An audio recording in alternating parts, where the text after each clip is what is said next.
here at the farm. This is a new one. This new one I just bought.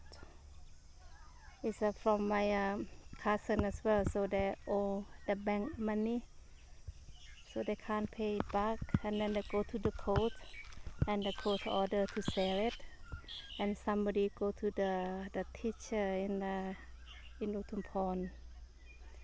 They used to teach my sister in my school when I was young, to go to school in the village. So she bought it from the auction. She win the auction.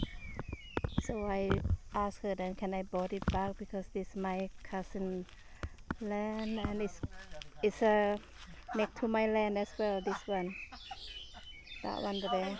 So I can have the way, so I can have the road to go in my farm over there, which before I don't have any way to go in. I have to pay this cousin to go past her farm and go to my farm over there. So now I bought it, this one now, so I'm gonna make a new road go into my land, so I no need to worry about here now. So here it is. Before it's full of the tree and the jungle here, because she left it. So I pay my cousin then to clear up for me and make the new road for me. So now they take a break because it's so boiling hot. So I'm gonna have a proper road to come into my farm now.